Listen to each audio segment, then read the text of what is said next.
मंगलम भगवान वीरो मंगलम गौतमो गणे मंगलम कुंद कुंदाद्यो जैन धर्मोस्तु मंगलम सर्वमंगल मांगल्यम सर्वकल्याणकारक्रम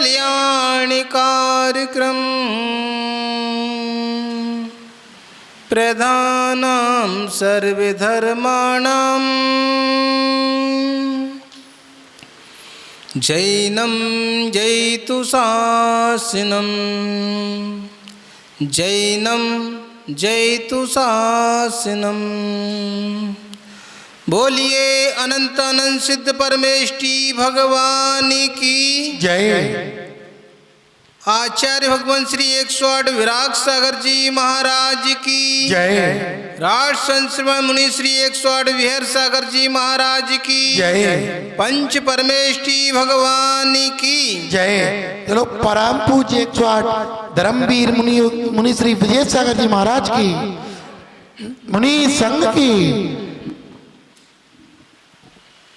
सभी लोग सामने आ जाओ, इधर से इधर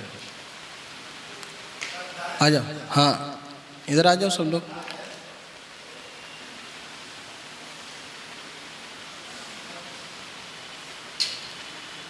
महानुभाव,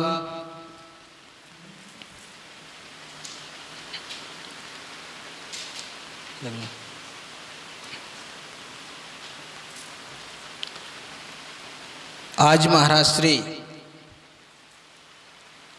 सुबह स्वाध्याय कर रहे थे इष्टोपदेश का, और उसमें बहुत अच्छी गाथा आई है 7 नंबर की, और अच्छा उदाहरण दिया महाराज श्री ने।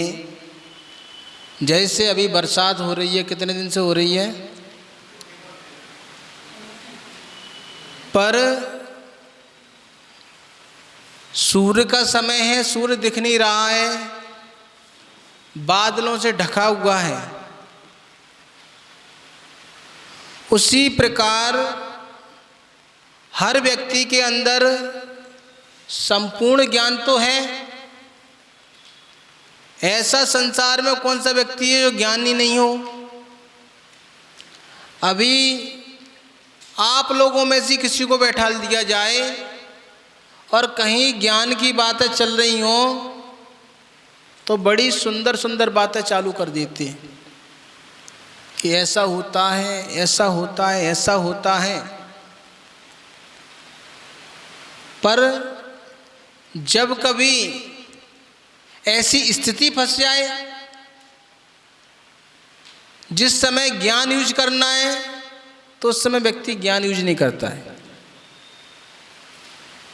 तो यहाँ पर कहा है, मोहेन संवृतम ज्ञानम स्वभावम लभ्यते नहीं मत्तापवान पदार्थानाम यथा मदन को द्रवे। तो कहाँ है व्यक्ति जो संसार में भटक रहा है, उसका कारण क्या है? वो है मोह। हम सभी लोग पढ़ते भी हैं। अभी देखो, अभी मैं बोलता हूं, सब लोग बोलोगे साथ में। मोह महामधि पियो अनाद। याद है ना? भूल आपको याद है कि नहीं है? लेकिन कार्य वही कर रहे हैं। महाराज से यहाँ पर उपदेश दे रहे हैं कि मोह रूपी मदिरा को त्याग कर दो, त्याग कर दो। नहीं हो पा रहा।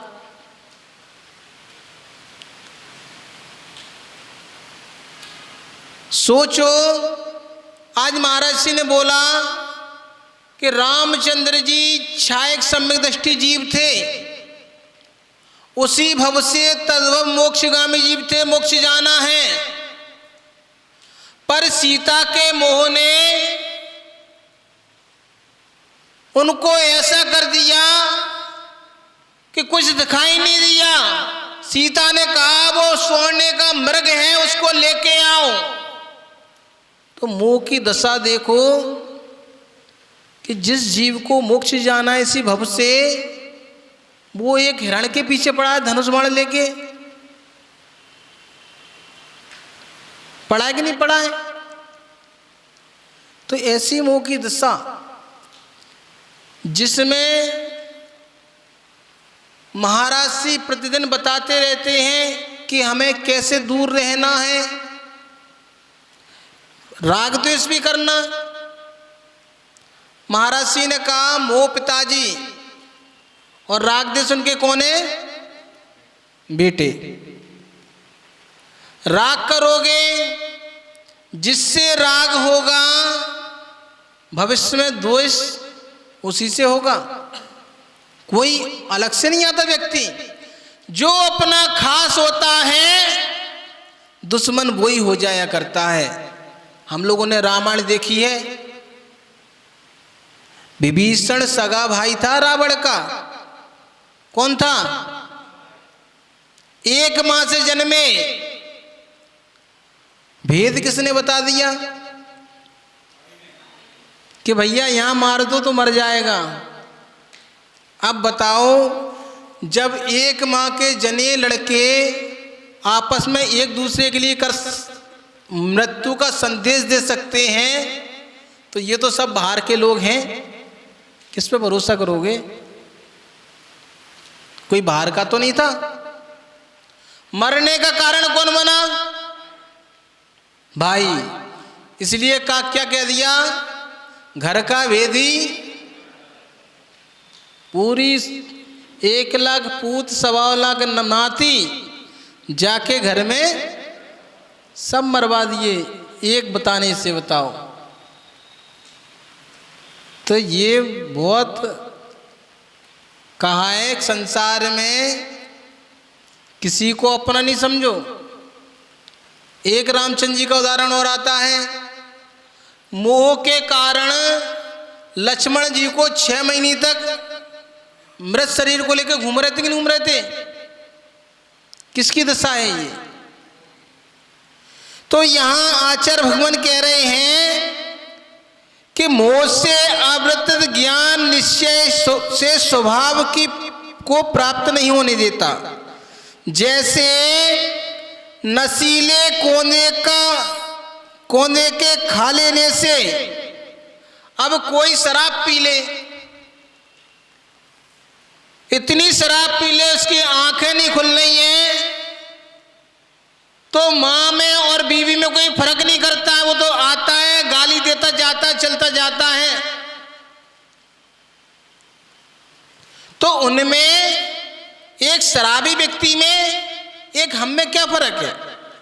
शराबी व्यक्ति शराब के नशे में चूर होकर ऐसे कार्य कर देता है, फिर होश आता है, सुबह उसको होश भी आ जाता है, कहता मुझसे गलती हो गई, फिर शाम को शराब पी लेता है, फिर वही गलती चालू कर देता है। महाराज जी के पास आए, सुंदर प्रवचन सुन के गए, बढ़िया कि ऐसा नहीं करना चाहिए जीवन में।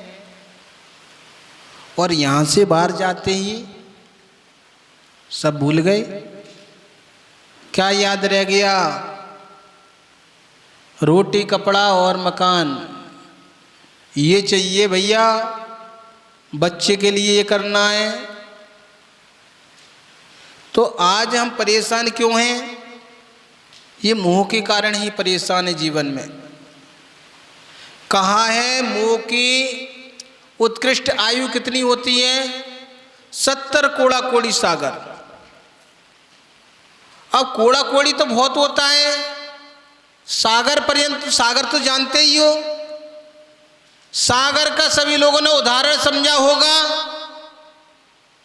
कि एक चिड़िया समंदर में से एक बूंद पानी कहां पटके? दूसरी जगह, और दूसरी बूंद लेने के लिए 100 साल बाद आए और समंदर खाली हो जाए, तब कहीं जाके एक सागर की आयु होती है। कितनी? एक चिड़िया की चोंच में कितना पानी आएगा, और वो भी 100 वर्ष बाद फिर पानी लेने आए। 70 कोड़ा कोड़ी सागर की आयु। विचार करना बैठ के कि हम जो मोह कर रहे हैं, अनंत पर्याय बीत गई, थोड़ा सा पुण्य जागृत हुआ कि हमें मनुष्य योनि मिल गई। मनुष्य योनि में भी जैन दर्शन मिल गया, नहीं तो संसार में अनंत जीव हैं। हर किसी को महर्षि की वाणी थोड़ी मिल रही है, या जैन दर्शन थोड़ी मिल रहा है, बहुत घूम रहे हैं। जैन दर्शन मिलने के बाद भी आपके अंदर संस्कार होना चाहिए।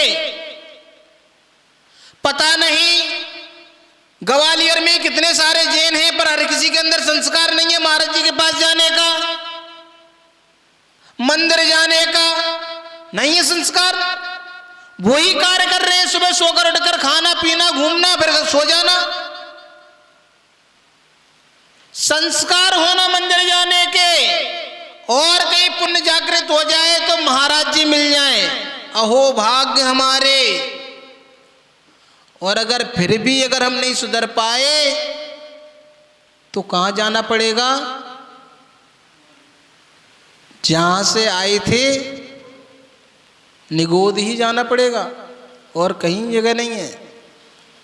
तो इसलिए हमारे सामने गुरु महाराज कह रहे हैं, समझा रहे हैं, ये मोह बड़ा दुखदाई है, ये हमेशा हमें संसार में भटकाने वाला होता है। तो अगर इससे निकलना है तो हमें क्या करना चाहिए? संतों की बाणी सुनना हो ये तो अच्छी बात है, पर अंगीकार करने का विचार करो। अभी हम किस में कर रहे हैं? उच्चारण में कर रहे हैं। अभी छेडाला की गाथा बोली थी नहीं, कभी वो लाइनें दो, सबको याद है कि नहीं है? पर थोड़ा सा इसको जीवन में अगर चिंतन में उतार लेंगे, उसमें थोड़ा सा मनन कर लेंगे, बस ज़्यादा नहीं, ज़्यादा कर ही नहीं सकते हो। थोड़ा थोड़ा भी अगर उतारना चालू कर देंगे, कहते हैं शिखर जी जाते हैं तो वह नियम लेके आते हैं कि हम गुटखा नहीं खाएंगे, आदि आदि चीज़ों का त्याग करके आते हैं। बहुत से लोग कहते हैं कि मैंने महाराज जी 100 वंदना कर ली, 50 वंदना कर ली। अगर एक एक बार की वंदना में एक एक अवगुण का त्याग करते होते तो आज तुम्हारे अंदर 50 या 100 गुण आ जाते। कितने आ जाते भैया? जितनी वंदना करी उतने आ जाते कि नहीं आ जाते? तो ऐसे ही अगर हम महाराज जी के रोज प्रवचन सुनते हैं, चाहे यूट्यूब पर सुने, चाहे फेसबुक पर सुने, चाहे सामने बैठ के सुने, अगर हम उनके अगर एक एक गुणों को अंगीकार कर लेंगे तो एक दिन हम भी दिगंबर बन जाएंगे, हम भी संसार सागर से पार हो जाएंगे।